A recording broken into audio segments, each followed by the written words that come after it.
I'm the co-president of the League of Women Voters for Berkeley Heights, New Providence, and Summit. I'd like to welcome you tonight. The League of Women Voters is a nonpartisan political organization that encourages informed and active participation in government, works to increase understanding of major public policy issues, and influences public policy through education and advocacy. One of the reasons that we have the candidates forums that we hold is so you can become an educated voter. I would like to, before we get started, just lay out a couple of the rules that we need to consider. This is a forum devoted to hearing the views only of the candidates running for office. To ensure that the meeting is as informative as possible, we ask that everyone abide by the following. Audience questions and candidates' remarks must follow league policy of being concerned with issues and not personalities. In addition, we've had a call from the attorney for the Borough of Mountainside, who has made it abundantly clear that there will be no questions related to the current lawsuit that's pending in your town as it concerns matters of personnel. So those are questions that we can't address this evening. That call came in a little while ago. So that we can move along in the time allotted and hear equally from each candidate, we ask that you hold your response, hopefully applause, until the end of the forum. Audience questioners should use the cards provided to write their question and to whom it is directed. The question should address only those issues that come before the Borough Council to be voted upon. I'm going to avoid redundancy and select questions to ensure a range of topics. To get started, we'd like to have each candidate introduce themselves, and for the sake of whatever, we're just going to start to my left for the intros, and then we'll start to the right for the summations. So you may get 2 minutes for your intro and 2 minutes for your summation. It's a 1-minute response for each candidate to each question, and a 30-second rebuttal. Go ahead. Good evening. Can you hear me? Is this on? Yes? You have to get really close, like it's a lollipop. Okay. Good evening. My name is Eliana Montes, and it is a great pleasure to be here tonight as a candidate for Mountainside Borough Council. I'd like to thank the League of Women Voters for putting this debate together, because it will give the voters, you, the opportunity to learn about the 4 candidates and to make an informed decision as to which candidates will represent your interest best. I came from Colombia when I was 17, and ever since then I have been very grateful to this country that I call my country for allowing me the opportunity to become a citizen and also to participate in our democracy. I am an attorney. I graduated from Seton Hall Law School 20 years ago, and I moved to Mountainside 13 years ago with my husband to raise our family. For that reason, Mountainside is very dear to my heart, and our children know no other place to call home but Mountainside. There are a lot of challenges facing Mountainside, and I am ready to begin addressing each and every one of them. I was disheartened to know about the antics that were taking place in our town, and most importantly, about the council having knowledge and their failure to act, their failure to protect us from the foreseeable lawsuit that was filed. And now we are paying the consequences. We have already paid thousands of dollars in legal fees, and most likely we're going to be hit with damage awards. If anything we learn from the lawsuit is that the lack of checks and balances will continue to create harm to our community.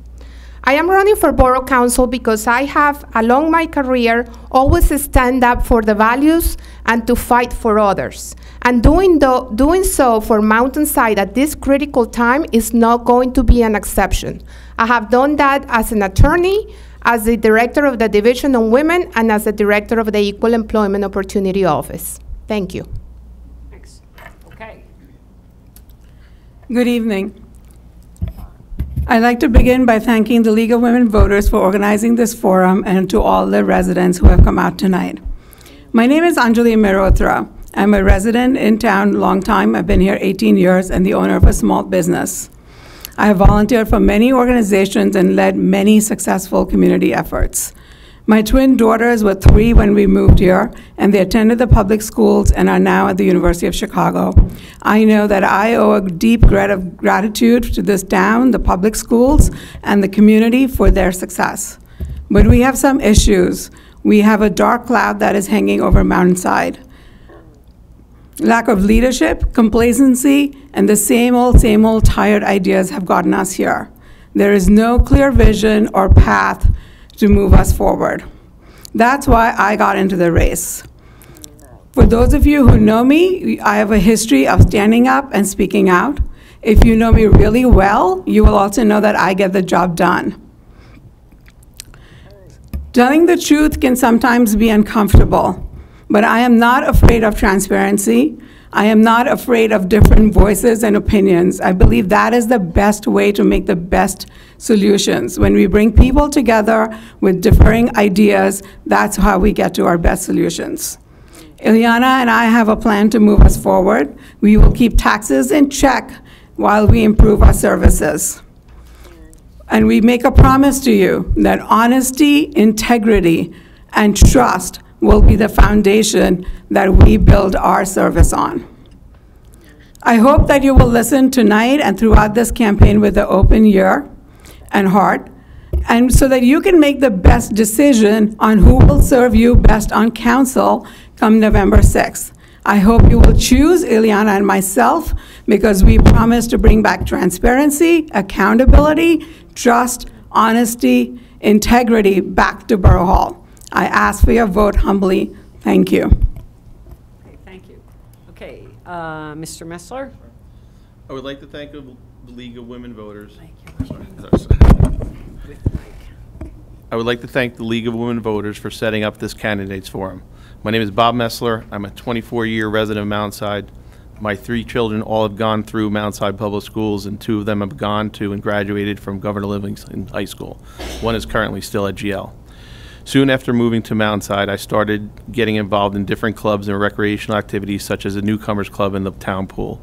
During this time, I met many great people, and I became more involved and volunteered for Boy Scouts, Mountainside Baseball, Mountainside Softball Association, just so you know, not as a coach, just as a grunt doing some work. I was asked to serve on the Recreation Commission, Police Athletic League Board, and became a member of the Mountainside Honorary PBA, as well as a founding member of a beautiful Mountainside. I had interest in helping the town and asked to be put on a board, and was put on the combined planning and zoning board by then Mayor Vigilante about 20 years ago. I served on the board for many years and helped shape the way Mountainside looks today. I eventually decided to seek a seat on council to do my part to keep Mountainside the great town it is and has been since way before I bought my house. Through the prudent planning of the mayor and town council, we will continue to keep Mountainside the great town that it has been for generations and for generations to come. Since being on council, I've served on numerous boards, including Planning Board, Public Works, Police Committee, to name a few. I've always done what I thought was best for Mountainside, the residents, the businesses, and the town employees. If re-elected, I will continue to work hard for our community. Thank you. Okay. Good evening, Mountainside. First, I would like to thank the League of Women Voters for arranging this candidates forum. My name is Rachel Pater. On September 18th, I was sworn in as councilwoman, replacing Wendy Fetch-Kakamo, who had to resign due to health reasons. I would like to thank Wendy for her dedicated service. It's an honor to serve Mountainside and its residents in my current role, and one I take very seriously and with great commitment. My husband and I moved to Mountainside in 2011 with our 2 young sons. When we decided to leave New York City, we sought a community with low taxes, good schools, yet was still in close proximity to New York. We looked in surrounding towns, and we chose Mountainside.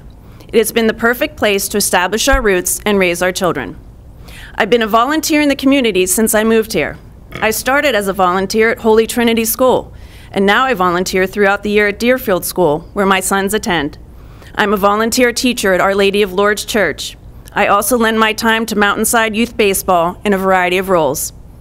Before I went back to work part-time, one of my favorite volunteer opportunities was as a Meals on Wheels volunteer, where every week I would deliver meals to our seniors. Before moving to New Jersey, I lived and worked in our nation's capital for over 10 years. During my time in Washington, I worked with many members of Congress and their staff, government officials, and prominent policymakers. I was involved in numerous issues to include housing and urban development, telecommunications, and eliminating homelessness. Whether at a national or local level, I understand how government works. I've made it my business to understand the process and challenges of working in government. Those experiences, coupled with my professional skills, make me well qualified to serve on council. I have a vested interest in this community, and that's why I'm here today. I'm not here to promote any agenda. I'm here for the people of Mountainside. I took on the responsibility of councilwoman because I believe in this town and all the good it has to offer. I encourage your involvement and remind you that Mountainside is your town. Thank you. Okay, thank you. Okay, first question, we're going to start at this end with you. And each candidate will have an opportunity to answer and then rebut. Okay, first question. Are we doing our fair share with affordable housing? No, that would be Ms. Pater. Yes, I do believe we're doing our fair share with affordable housing. If you take a moment and drive around our county, you'll no doubt see gigantic monstrosities going up in surrounding towns, housing developments bringing in hundreds of new residents, population explosions of up to 20% in towns like Cranford and Garwood have been forecasted, and developments of 900 units have been planned. Not in Mountainside. Our mayor, council, and borough attorney fought hard to secure one of the lowest state-mandated affordable housing requirements in the state, at just 6 units per acre. Meanwhile, our opponents are endorsed by Trenton Democrats who want nothing more than to impose more housing requirements on all of us. All they see are tax ratables, not communities ruined by overdevelopment and overcrowding. Okay, Mr. Messler? Could we read the Are question? we doing our fair share with affordable housing? I think the town is doing a fair share with affordable housing. We got the lowest with 6 units per acre. We have the lowest in the area, that's for sure. And we stopped the development by meeting with Trenton and making the units that are controlled by the town in certain areas that the town wanted to have them built in, and they weren't allowed to be done higher units like you see in Westfield and Garwood, where there's large multi-story buildings going in. It all started back in about 10 years ago when there was a lawsuit brought into town to build multiple units on a small piece of property, and we started to protect the residents of Mountainside so that there's a fair amount of housing. Yes. Okay. I believe our fair share allotment for housing is 123 units. We meet 6 based on some housing we already have in town. We have 16 units that are being built as of now. My concern is more about where these units are going in and whether there was any resident input on it. The residents who live in these neighborhoods are greatly affected by the construction and the units in terms of traffic, the actual look of the units being right in their backyards. And my concern is more that this was some kind of deal that was struck without any input from the residents on where or how it was going to affect them. I think what is important to understand is that the Mount Laurel mandate came to Mountainside as a result of 3 lawsuits that were filed prior. So the mandate right now is 123 units, as of which right now we have 22 units designated. We still have 101 units remaining, and we must be proactive to make sure that we comply. We have until 2024 to make that compliance, and we need to be proactive. Now, another point that is extremely important to keep in mind is that affordable housing is not the same as Section 8. We must provide housing for our seniors that are downsizing, because now they're gonna be in fixed income, and we want to protect the composition of our community. We also want to give the opportunity to young people that are just graduating from high school or from college and they want to be independent, or perhaps the teachers that want to remain in the community. So when we talk about affordable housing, we have to keep in mind that it is important to keep our families close. Okay, thank you. Okay, next question. We start with Mr. Messler. How has the recent car break-ins been handled? how would you address this issue?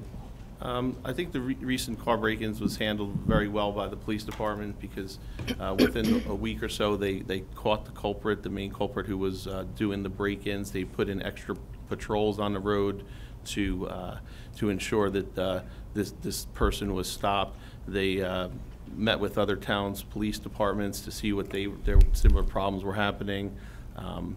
They continue to be alert. They put extra guys on the road. They've also. Could you read the question again? I'm sorry. Yep. How has the recent car break-ins been handled, and how would you address this issue? I think the town did a great job of addressing the issue because the perpetrators have been stopped, and at this time there's been no more break-ins. So I think it's been handled. Okay. Okay. Right after these incidents, I was out canvassing, and I talked to several of our residents who had actually been the victims of those break-ins. And they expressed, some concern to me because they could not believe that this was happening. I had somebody on Forest Drive tell me that, this break-in was not near my house, but we're a small town. The fact that it's a mile away doesn't feel that far. And he was like, I've lived in many places, in cities and urban areas, and I've never felt so unsafe as in the last 3 weeks. He said to me, how am I supposed to feel safe when the people who are supposed to protect us, the members of our police department, did not feel safe in their work environment? He's like, how am I going to feel safe in this town? I think it really is a concern, and we need to address what is going on here. I really don't think that the council really communicated enough with our residents. Most people learn about the break-ins through Mountainside Matters, which is a Facebook that was created by residents, not the council. And I believe that there are many other ways that we can be more proactive to protect our community and to be more transparent.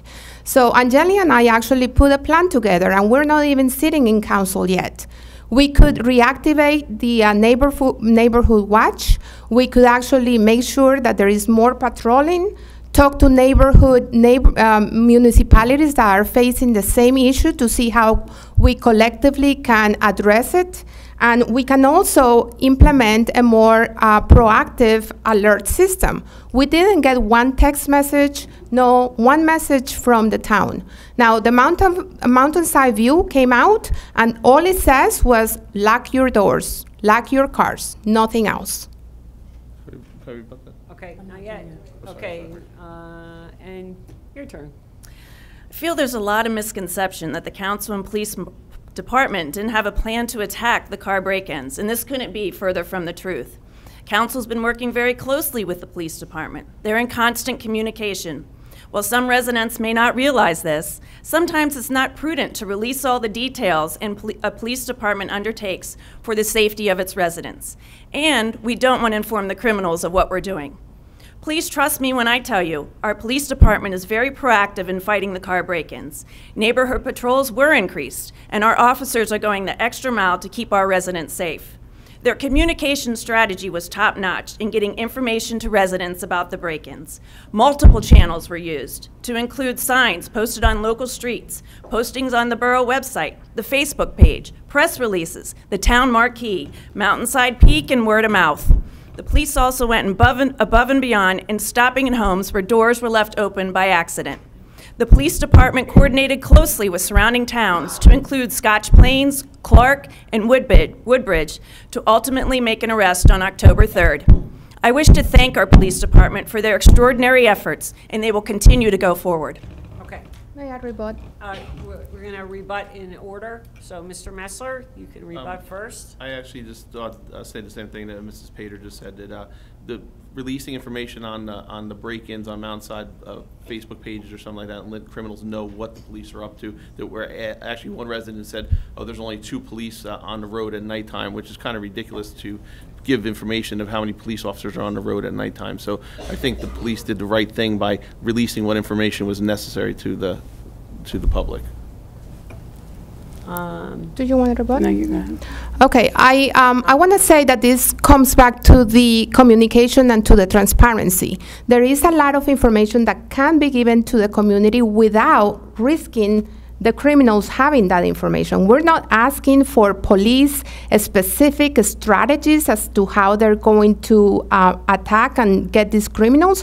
We're talking about communication to our community as to what we can do to prevent being victims of break-ins. Okay, and do you have a rebuttal? No. No, you're done. Okay. Okay. Next question is, should Mountainside participate in shared services? And we're going to start with Anjali. I think anything that can save the taxpayers' money is probably a good idea. I think we should look at shared services. At the same time, we want to make sure that the quality of these services don't suffer. I think there's many ways to be creative. I see other towns around us, for example. I know routinely one of the things that comes up is bulk pickup. And I'm not saying that we should pay out of our municipal taxes for that. But I see other towns that have a negotiated rate. So if you're a resident and maybe you are interested in it, if the town negotiates a rate with a bulk service provider, you as a resident can get that at a lower cost than if you were to contact somebody individually. I think we need to be creative. We need to think out of the box and look at how we can do things that other towns are doing and even maybe share some services with them. Okay. There are people in the hallway. I don't know if you'd like to come in and sit down. There are some seats if you'd like to come in. No? You don't want to come in. Okay. All right. Ileana, yes. I believe that we're not doing enough on shared services. Towns cannot rely solely on taxpayers and the revenue that we get from taxes. And because of the inflation that is going on in New Jersey and throughout the nation, it is unsustainable to rely only on taxes. We must think about outside the box, and we have to create shared services. That's the only way that our community is going to be able to have increased services without having increased taxes. There are many creative ways, and Anjali mentioned one, which is bulk services, but we can also tap more into Union County. A big percentage of our money goes into the county, and we can demand shared services with them. And you're next. Yep. Mountainside currently has over 15 shared services, and we're always looking for additional ways for the borough to save money. Just a few of the shared services we participate in include the Joint Insurance Fund, Westfield Board of Health Services, flu clinics, UC Public Assistant, UC First Alert, Emergency Services Mutual Aid Program, which includes the police, fire, and rescue. Regarding bulk pickup for Mountainside, it would be cost prohibitive. Based on 2,500 households at a cost of around $100 per home, that equals $250,000. Been very few requests for one, and there are many downsides. We want to maintain a low tax rate by not passing along costs to those who do not benefit or wish to participate in something that's mandated, like recycling. We do not wish to have our streets look like a mess and piles of junk in front of our homes, which often invites suspicious persons sifting through the junk piles. This will likely result in additional calls to the police and may have an impact on our burglary rate. Thank you. Okay. And Mr. Nestler, what do you think about Mountainside participating in shared services? I think Mountainside already does a pretty good job with over 15 shared services going on. We do a lot of shared service with the Union County First Alert, Union County Print Shop, Union County DPW Truck Loan Program, Emergency Services Mutual Aid Program. And internally, we do a lot of shared services with the Board of Education, with different projects we do together, with the fertilization of the fields, the joint field maintenance, snow plowing, the Morris County Co-op, which is a police vehicle purchasing agreement. We have shared services with the New Jersey DOT. We use their salt dome out here on Route 22 to store salt instead of having our own salt dome. We use the Union County Printing Company to use printing materials, letterhead, the Joint Insurance Fund, and there is always ways to look at more, but I think currently we do a lot of shared services, and we could always do more. Okay, thank you. Okay, next question is going to start with you, And why don't we have sidewalks in Mountainside? Well, that is a very good question. As I have been walking through Mountainside, meeting a lot of residents, that is one of the concerns of a lot of them, because it comes to safety. And we have to be very cautious and very diligent in looking at absolutely every single line budget item that we have. Right now, we are overspending, and we are overspending in the benefits that we give to the council. Elected officials get provided health insurance, and that's about $82,000 per year.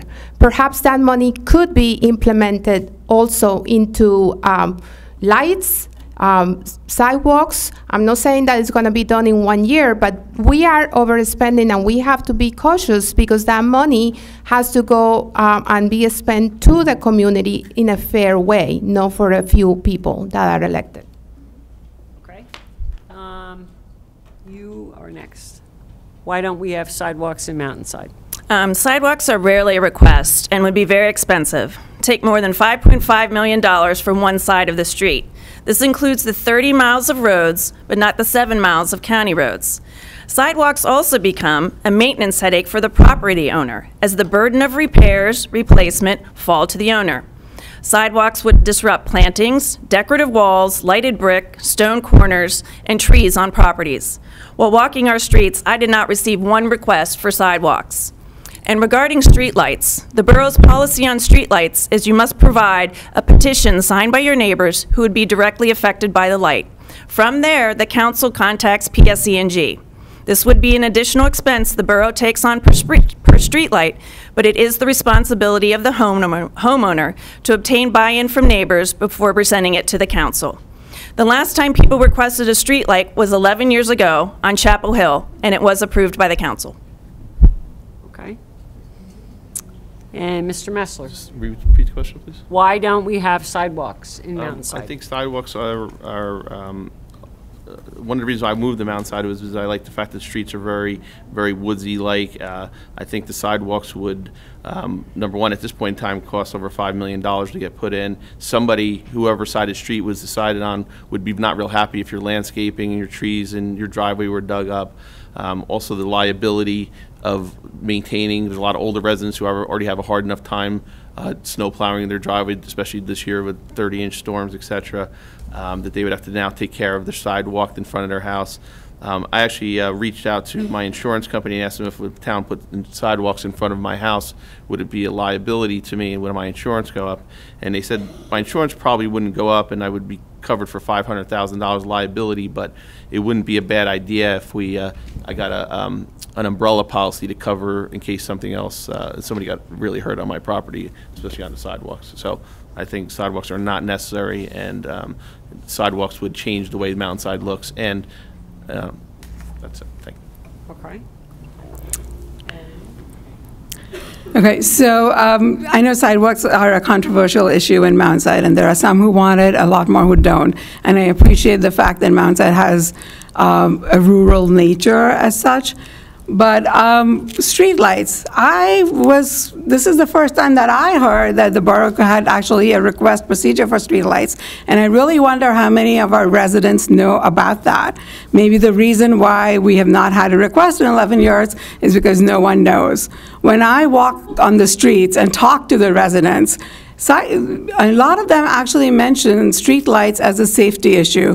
We have people in town who walk dogs late at night, they run.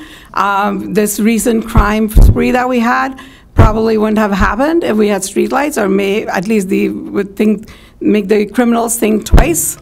But this goes back to that lack of transparency and communication. There may be things that are going on in this borough, but the residents have no idea because it's not communicated to them. Okay, thank you. Okay, this is the last call for questions. If anyone needs an index card or has a question that they'd like to submit. And while we're doing that, we'll start with the next question. Okay, the next question is going to start with, at this end, with Ms. Pater. Okay, if you are elected or re-elected, how do you plan to be accessible to the residents, to hear their concerns, and how do you plan to bring these concerns forward? If you are elected or re-elected, how do you plan to be accessible to the residents, to hear their concerns, and how do you plan to bring these concerns forward? You go first. Okay. The council is transparent and will remain transparent. Meetings, ordinances, adjustments, proclamations, and resolutions are all public. Nothing is ever done behind closed doors.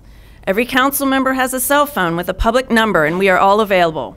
You can also read or watch council meetings online at your convenience if you can't attend in person. The current tools of communication Mountainside utilizes include the borough website, which just got a makeover, the town Facebook page, the recreation Facebook page, the town marquee. There are 2 council meetings per month, televised public meetings, UC First Alert, the Westfield Leader, and YouTube. All public council meetings are available here within 48 hours. Our newest communication tool includes the Mountainside Peak. It's being distributed 3 times a year, and it costs approximately $1.25 per household. Thank you. Okay, Mr. Nestler. Please repeat it. Yep. If you are elected or re-elected, how do you plan to be accessible to the residents, to hear their concerns, and how do you plan to bring those concerns forward? I think we are very, sorry, I'm sorry, can you say it again, please? I'm sorry. What's the question? If you are elected or re-elected, how do you plan to be accessible to the residents, to hear their concerns, and bring those concerns forward? We are very accessible. We are accessible at the council meetings, on the public meeting and the private meeting. We have our own email addresses. We have our cell phone numbers. And if somebody has a concern that they really have a concern about, instead of something that they just want to make up, if they could get in touch with us. But nobody really comes forward. If you've been at the public meetings or the private meetings, typically there's not many residents here, so they don't have a lot of complaints about the town. But if they do have complaints, and there's been complaints that have been addressed immediately, there's been complaints that are looked into by the borough engineer, we send them up to the correct departments. We might send them to Public Works, we might send them to police. Somebody might come here to complain about speeding on the road. We inform the police, and the police will set up a radar trap. So any of that things that happen, we do and we do address when they come. All right. You want me to reread it? No. Okay, you got it. Okay. That's a great question. I was walking on Willow Road just on Saturday, and I had a resident ask me the same thing. And, you know, it was funny because I started to bring up that we go to the meetings, and sometimes the minutes are cryptic and not understandable. And he was like, "What minutes?" He's like, "The minutes don't get posted for 2 months." And I had to agree with him. So I said, as a council woman, I would be open to releasing a summary of the meetings to the residents so that they can actually know what's going on in simple language. But we also have a plan to make things more transparent in Mountainside. Ileana and I are proposing taking our DPW online in a tracking system, where if you have any issues or you need work done, you can put in a complaint, you can track it, and see what the response is. I think it's time to use 21st century technology to move our borough forward. I think that as candidates, we have already opened the line of communications with our supporters and with the residents. We have a website and we have an email, and people are constantly sending us concerns and questions, and we respond to them right away. As many residents may know, because that has been told to me as I walk through the doors, they say to me that they have never, one of the candidates have never knocked on their doors before in the last 20 years to hear about the concerns. So if we don't give the opportunity to residents to talk, there is never going to be transparency. In my opinion, there should be more communication with the issues, especially when issues are going to be addressed that are of sensitive matter, because if the people do not know ahead of time, they don't necessarily come to the meeting. Now, they may not come to the meeting not because they're not interested, but because life is hectic, and a lot of people, work and they commute from New York or different places. But open communication is important, and we have to take advantage of the technology that we have now. Okay. Thank you. Rebuttal? Yes. Yeah. The Mountainside, new Mountainside website that just was launched about 2 weeks ago does have an online reporting for pothole repair. They've had 2 pothole notifications already. Both were on Route 22, which were forwarded on to DOT. So we already are working on getting more into the future, and it's already in line right now. And then we're going to continue to make it more transparent and more accessible. But the Facebook page has been put into communication. YouTube, email blasts are coming soon. So there's a lot of things that we are moving forward. So.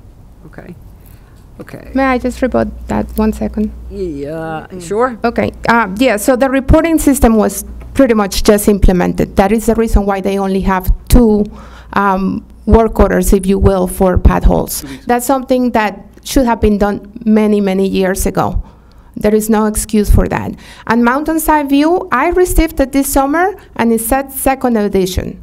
So it has not been going out 3 times a year. It's going to go out 3 times a year. There have been 2 issues. Okay. Do you want to rebut? No, I'm good. Thank you. You're good? Okay. Okay. Next question. We're going to start with Mr. Nestler. Does the Department of Public Works need to change? If so, how? Everything is always evolving in town. The Department of Public Works does take on more projects. They do a lot of work in town. A lot of people say, what do the public works people do? We have 5 public works guys and 4 trucks. The reason why we have that is because they do what they can do, and I think they do a good job of it. But they do mowing the lawns at the Borough Hall, to maintain the fire department, they maintain the library, they empty the garbage cans around town, they pick up some branches around when they need to, they clean out the sewers. They do a lot of jobs that come up all the time. So I don't really necessarily think it needs to be revamped, but we're always looking at new things that can be done. If we need to do it, we'll have the Public Works do it. But I can't exactly think of something. Okay. Okay. Ms. Anjali. I love that name. I think the Department of Public Works definitely could take some work. Sorry for the fun, it just had to be done. But anyways, walking again on the streets, talking to people, road paving is always an issue, potholes are an issue, but it's just simple things. Like, I mean, we went to the Mountainside Active Retirees Club 2 weeks ago, and there was a lady there who lived on Sawmill, and she's 83 years old. And she was telling me about how there's a storm drain in front of her house, and she has to get out there every time to clean it up. I really don't think we should have 83-year-old residents cleaning storm drains. I think there should be a way for them to contact our Public Works department to get things like that done. I mean, that's, I think, at a minimum. And again, I think an online system that provides more transparency in terms of which roads are getting paved, what is the sort of the allocation or priority would be a good idea too. I think that a reporting system, an online reporting system is crucial, because we have heard that right after Hurricane Sandy and even the snowstorm that we had last, there were a lot of residents that had trees right in front of their homes for many days and actually weeks, and they were having problems getting out of their home. So we have to make sure that the work is being done in order of priority, in order of safety, and not in order of preference of certain streets. That is the concern and the feeling of a lot of residents here, that certain streets get more favorable treatment than others. Any rebuttal on any of that? Okay. Well, I haven't gone yet. Oh, sorry. Can I answer? Yes, I'm sorry. Okay, Yep. thank you. Number 4. I'm going to talk specifically about Storm Quinn, which was on March 7th, 2018. Just like to let everyone know that the Department of Public Works does not provide a cleanup service after every storm. Each storm is evaluated on a case-by-case basis, and the severity of the storm is considered.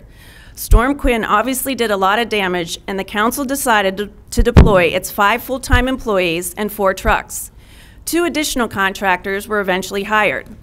The cost of the pickup for Quinn was $109,000, an average of $19 per household. Some residents chose to take advantage of the cleanup as their spring cleaning opportunity, and the DPW was overwhelmed. Eventually, all streets were cleared. I would like to take the opportunity to thank the brave men and women of our police department, volunteer fire department, and rescue squad as they answered the call of duty during the storm and stepped up to assist with the cleanup. Because of their hard work and dedication, one of our citizens who was injured was able to be rescued and taken to the hospital for care. This is one of the reasons I love Mountainside, the dedication of our fire and rescue squads and police department. Okay. Now, is there any rebuttal? Yes. Okay. The streets of Mountainside are cleaned in order of need, not in order of preference or in order of anything. The main roads that are to connect town, of course, would be the first roads that would be cleared. Like, Wood Valley Road is one of them. Central Avenue to get the residents out of their streets. But to say somebody was blocked in for days, I don't know if that happened or not. Was there branches on their lawn for weeks? Yes, there's no doubt about it, because it was an unbelievable storm, and we had 3 crews going around cleaning it up. But there was nobody that I know of that was blocked in for days, except they had a major tree in front of their house or something. Yeah, rebuttal? Yeah. So Councilwoman Pater just mentioned the March 7th snowstorm, and I think all the residents know what happened in the aftermath of it. Yes, the council did agree and say that they were going to pick up the branches, and at one point they said, oh, job done. And all of us looked around and said that there were branches across the streets. And it was really the Mountainside Matters when a resident took it upon herself to ask people to list the streets that still needed cleanup, and that's when the DPW came around a second time and cleaned them up. I just want to point out also, we talk about $100,000. I'm sorry, it's a rebuttal. It's 30 seconds. She went on longer. Okay. Ms. Montes? Rebuttal? No. No? Peter? No, thank you. No. Okay. Okay. Next question. Okay. All right. Start with you. What are your highest priorities for the community?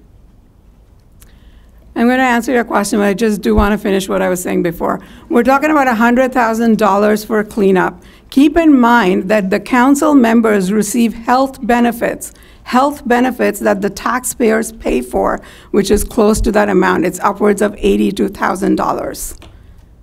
If we did not have that line item, maybe we could do another storm cleanup. But in terms of priorities, I think what we have really lost in Mountainside is trust. And I think we need to bring trust in borough government back. And our plan for that is that we are really asking to have a strong ethics review board, one that is actually effective and works for the residents to be implemented in Mountainside. This ethics board, in our vision, would comprise of residents, possibly a council member, the borough attorney, who would not be voting members, however. This hopefully would be given oversight on our hiring, our contracts, our negotiations, and I would hope that any employee or resident who felt they had a concern would come to it. Okay. Without a doubt, the most important issue that Mountainside is facing today is the lawsuit. It's costing us so far $400,000, $200,000 in legal fees, approximately $100,000 in disciplinary action, $17,000 for a detective to give recommendations, and approximately $60,000 in settlements.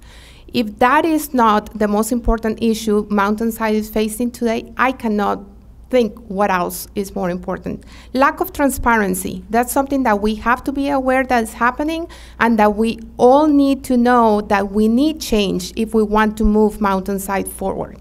We have lost the trust in our government, and we need to have people that have integrity and that are going to be willing to fight. When I come to the meetings and I see that the working sessions last 10 minutes, literally, it's only because of 2 options. Either they don't care, or they're making the business behind closed doors. Okay. All right. Ms. Peter? Thank you. What are your highest priorities for the community? One of the highest priorities is to remain fiscally responsible, especially when it comes to taxes. I'd like to discuss our municipal tax increase for 2018, which was a very low number of only $19.65, which was less than 1% of your tax bill. And it includes our legal fees for 2018. So let me say that again.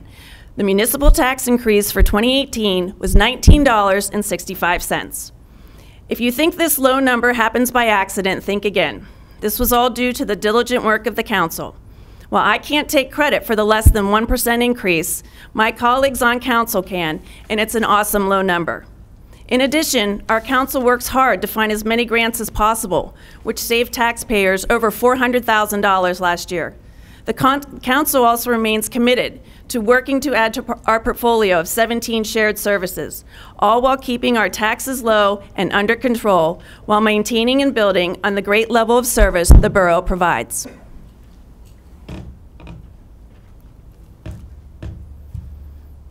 Okay, thank you. Mr. Nestler, what are your highest priorities for the community? My highest priority for the community is keeping Mountainside the way Mountainside has been. The reason why we moved our families into this town is for the safety of the town, the good school system, and at the same time moving forward with new technology, new programs that are necessary, but not just to have new programs, to expand the recreation programs, the school after-school programs, any kind of shared services we can have. I think the thing is to keep Mountainside the way we've always liked Mountainside. We didn't move here to make changes like some other people seem to want to make changes. We love Mountainside, and I think that's the reason why we all moved here. Okay. I want to rebut. Okay. Let's talk taxes. Let's talk taxes for a second. I've lived here 18 years, and I know that anybody who's been a resident here for a while will agree with me. Our taxes have gone up significantly. Just the municipal budget in 10 years has seen a 26% increase, and on municipal taxes, almost 34%. I cannot say that we have seen services increase that are commensurate to that. In terms of our 2018 taxes, as Ms. Pater said, our municipal taxes for the town are going up by $20 per household, but believe it or not, I know this town and the government likes to blame the county. The county taxes are actually going down by $30. $30, more than $30 down. I also would like to rebut. Okay. In reference to taxes, it's important to know that when we analyze taxes and we say that we have the lowest taxes, that is not accurate. We have to look at the municipal portion of our taxes. In 2008, we had 4.8%, and right now in 2018, we are at 7.5%. And in those 10 years, we have not had increase in services. So we take a look at our neighborhood towns, and we are paying higher taxes than Berkeley Heights, Cranford, Springfield, and Summit. We are not the lowest taxpayers. Okay, thank you. Rebuttal? Yes, Yep. I'm just going to address the Ethics Board. Our Ethics Review Board is an independent board. Consists of 6 individuals that are appointed by the mayor with staggered terms. There are 3 Democrats and 3 Republicans on the Ethics Board, and the board is fixed by law. Ethics Committee is responsible for the enforcement of ethics in local government law. To date, no employee or citizen has brought a complaint to the Ethics Board. If anyone here thought there were ethical violations, you should have filed with the Ethics Board. Yet no one has come forward. Can we rebut on that? There's no rebut to rebut. All right. Mr. Nestler, do you have a rebuttal? No? Okay. Okay, next question. Okay, next question. And we'll start at this end. Would you support the rec department improving the in-town rec fields and possibly building a turf facility? Do you have, hold on one sec. Do you have any other improvement ideas, and how would you implement if elected? So would you support the rec department improving the in-town rec fields and possibly building a turf facility? Do you have any other improvement ideas? And if you do, how would you implement if elected? Now, go. I will support any improvement to the rec fields and to the recreation of our families. But before we do that, we have to take a look at our budget and see what are the priorities. And I believe that that's not a priority at this time. While I love to support our children and the recreation, we need to be conservative with our money. We need to see where we can save money and then allocate it at other places. In reference to the ethics review commission that they have, I have no idea what they did. And if they are all appointed by the mayor, we have a problem, because that's not a check of balances. We need to have the involvement of the community in order to be an ethics review, because that is the reason why we got here in the first place. That is the reason why we are paying so much money, because they failed to act and the ethics review board did nothing. Thank you. Okay, back to the question again. Would you support the rec department improving the in-town rec fields and possibly building a turf facility? Do you have other improvement ideas, and how would you implement them? And that would be you, Ms. Pater. I am not aware of this turf field, how much it cost, or where the plan for this was going. Something we could look at if our residents were interested in it.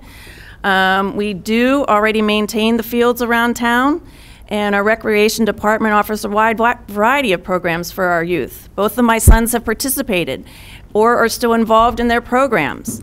The rec department has a variety of new programs in 2018, which include the Kids Open Gym, the Summer Hoops program, fall soccer, spring soccer, the Summer Soccer Clinic, winter soccer teams, youth and adult trips, grounds for sculpture bus trips, and a Christmas Carol bus trip. So anything going forward, we'd be happy to look at. I always support our children, but I would need some numbers and more information on a turf field. Okay, Mr. Messler? Upgrading the fields, if fields is necessary, I have no problem upgrading the fields. I think they do a generally pretty good job between the Mountainside baseball, softball, the soccer teams. The fields are not in bad shape. If they need to be fixed or repaired, I'm not against it. The Joint Fields Commission does a lot of work between the school and the town and spends a lot of money on keeping the fields up. Turf field, again, I don't really know if that's necessary, and if it is, we'd have to look at it where we can get the money to do it. So I know they're relatively expensive.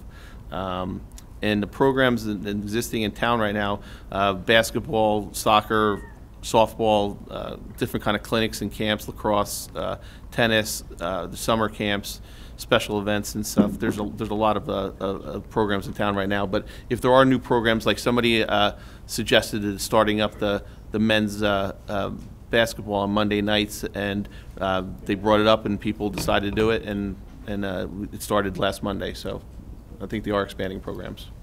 Okay. And my understanding is that all the fields in town and the gyms actually belong to the Board of Education. So I'm not so sure that council would be making that decision in any case to provide upgrades of fields or building turf fields.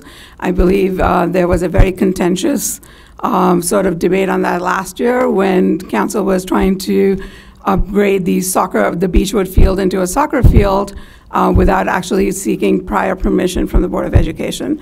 So I think this is more something that's a Board of Education issue. If any residents feel there is a need, I don't see how the council would either do it right now or even sees a need for it. Okay. Any rebuttals? Good? Okay, next question. Start with Ms. Pater. Okay, what have you done to promote and encourage diversity and inclusion in your careers? I would start with you.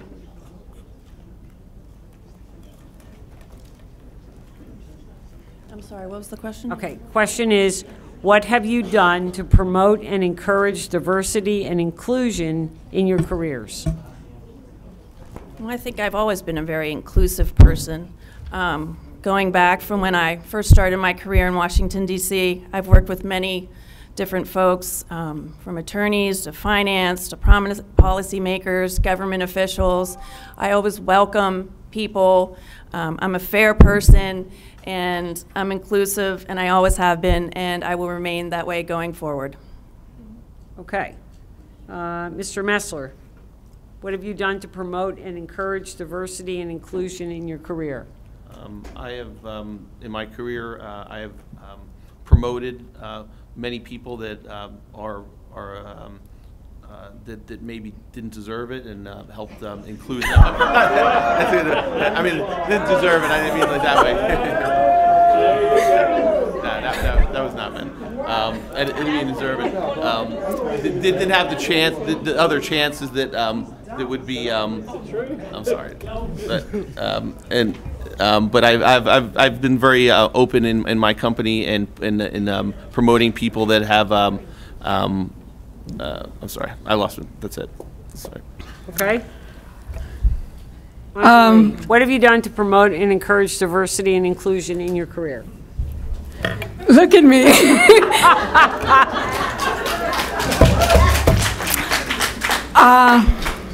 I am a woman of color who grew up in India. I was not supposed to have a college education or a career. All my life, I had to fight against the status quo to be here today. I am the picture of diversity, if you will give me that. But in terms of, I think inclusion in itself is important. And to me, diversity is not just diversity of, ethnic. It's gender, it's diversity of thought, it's diversity of ideas. And I think that is severely needed in our borough. I think our police department, for example, would have benefited if a lot of residents have asked me recently, why is it that we have no diversity on our police department? We don't have any women, we don't have any officers of color. I would like to see more diversity throughout our borough government and our borough hall.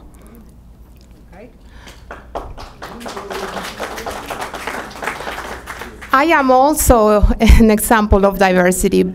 But in my career, I was a director of the Division on Women, and in that capacity, we empower women to elected positions and to better position themselves in the workplace.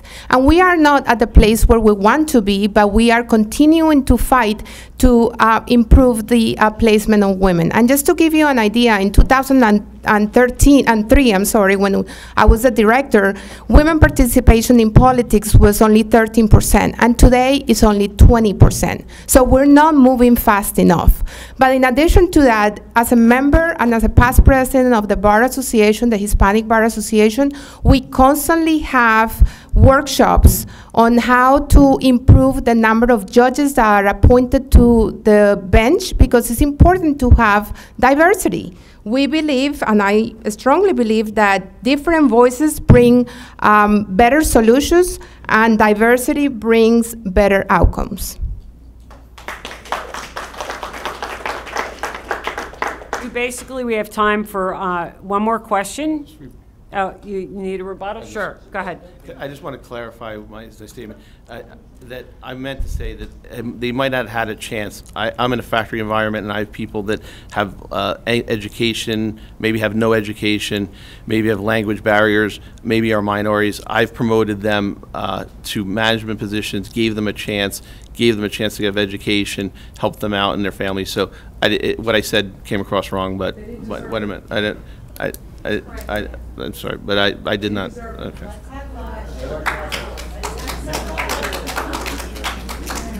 Okay, any rebuttal on that? Anyone? No? Okay. Okay, last question. What are 3 examples of things you would do to improve civility amongst the town?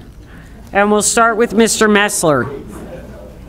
I think the town is basically very civil, except for this last couple weeks of the election. The town's very, very civil. I think most people get along pretty well. I don't think we have a lot of problems.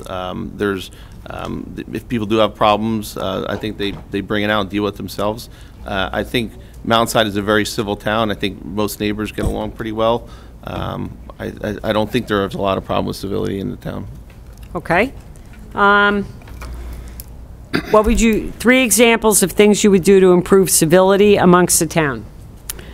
When I moved into town, I joined Newcomers. I was president of Newcomers. I was executive vice president of the PTA and president of the GLPTO. In all the years that I have lived in town, I have given back to this community. I think working with people, one of the things that I love about Mountainside is that everybody cares. Everybody comes together, whether it is for the kids or for our community, for the elderly, for the sick, for anybody who needs help. You know, if you experience anything, whether it's a death in the family or sickness, your neighbors come through. They all band together and help you. And I think bringing people together is what does that. And I think we need to continue to have open communication, transparency, and bring people together, different thoughts, different ideas to bring our town forward. Thanks. Okay. I think that Mountainside is full of great people, and we have to take full advantage of that. I think that we have great talent, and by working together, we can achieve even better results. So I will improve the civility by being inclusive, open, and proactive. And if elected as a councilwoman, I will invite all of you to be part of government, because I think that collectively we can move Mountainside even to a better level than we are today. Okay. And Ms. Pater? I think Mountainside is a civil town. I see so many wonderful people and volunteers at town, that whether at baseball, softball, our schools, the PTO. I think even though we may have differences, we all do respect each other. And going forward during this campaign, I would like to make sure that we continue to respect each other as neighbors, wives, mothers, fathers, sisters, and brothers. We've all earned it. My time volunteering in the community, whether it's at my son's school, Our Lady of Lourdes Church, Meals on Wheels, it's taught me the importance of giving back to our community. Volunteering provides an opportunity to meet new people, get to know the town, and best of all, you get to know your neighbors, seniors, children, and new people who move to Mountainside. Thank you. Thank you. Okay. Thank you very much for coming this evening. Each candidate is going to have an opportunity for a short summation to offer information to you. May I just thank you again for being a great audience and remind you to vote. May I go first, Am I closing? Please. Yeah. Okay. I would like to thank the League of Women Voters for organizing tonight's candidate forum, and to the residents of Mountainside for attending. While it's only been a short time, I'm honored to serve Mountainside as councilwoman. I've treated this responsibility with much respect and commitment. Tonight we learned a lot about each campaign. Bob and I are committed to keeping our taxes low, fighting high-density housing, and improving on our already long list of services and protecting the wonderful characteristics of this town. We've been out walking and visiting our residents, and I want to thank everyone for taking the time to talk with us and share your concerns, questions, and ideas. I would also like to thank everyone for their support and kind words since I took office. Maintaining continuity in leadership is vital to ensure our town remains the special place that it is. Finally, a little bit about the campaign. My opponents often use the word integrity, yet they had no problem approving, paying for, and lending their names and faces to a piece of political propaganda masquerading as a newspaper, with the sole intent to deceive and confuse. They chose to splatter the photos of council members, the mayor, members of the administration, people who they would have to work with. What's even more disgusting is they had no problem including a photo of a councilwoman who had to resign due to health reasons. Running a campaign based on allegations is not integrity. It is gutter politics, and make no mistake about it. Bob and I will not run that type of campaign. I respect our differences of opinion. I respect you as neighbors, wives, and mothers, and I would ask for that same respect going forward. On November 6th, you'll need to make a choice, and I hope to earn your vote. If between now and Election Day you have question, concern, or idea, reach out to me. I would love to hear from you. Thank you for coming out tonight. It's been a great evening.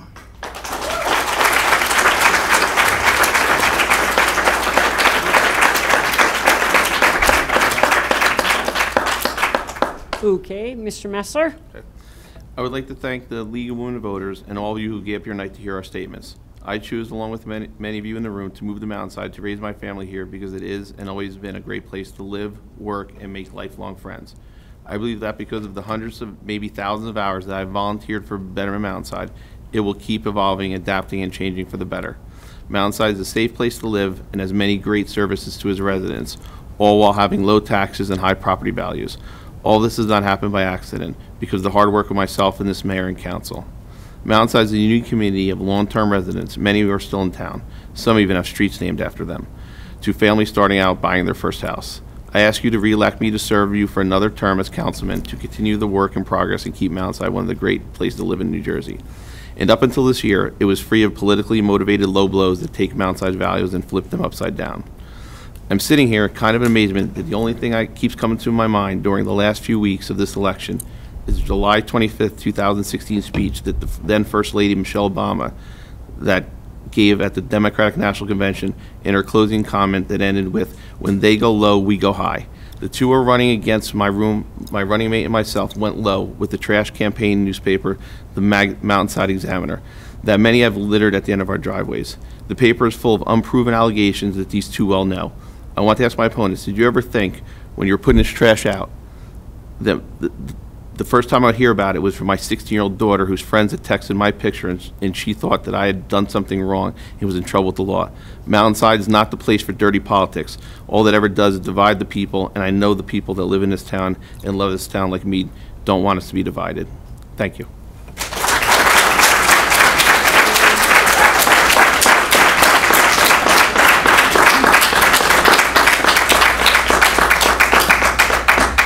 Okay. I came to the United States almost 30 years ago to go to college. I have 2 degrees in computer science and a tech background. I worked in consulting as a problem solver. And all of that time, one of the things that I learned is that it does no one good to sweep our problems under the rug. So in reference to any information that we have put out from this campaign, we believe that the residents have a right to know. They have a right to know what's going on. They have a right to be informed about things that affect them, their property values, and their taxes. What you have heard tonight are 2 visions. One vision of maintaining the status quo, and another vision of real plans that will move us forward. Ileana and I are committed to moving this town forward. While keeping our taxes low, we will look for better ways to improve our services. We will, as I have said over and over again, look for accountability, transparency, honesty, and trust. Trust is so important in your borough government. We ask that you vote for us this November 6th because we truly believe that Mountainside can do better. We can do better for the residents because the residents deserve it. Thank you. I also want to thank Susan Ferris Wrights and the League of Women Voters for this wonderful evening and for all of you who have come out tonight. Thank you.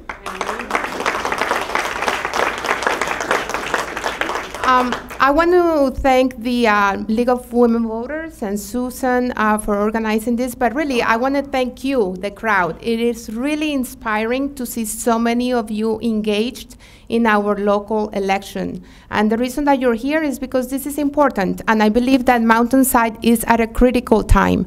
We are not here to dwell on the past, but we need to have a vision to move forward. So the question is, what kind of future do we want, and how do you envision moving there or getting there?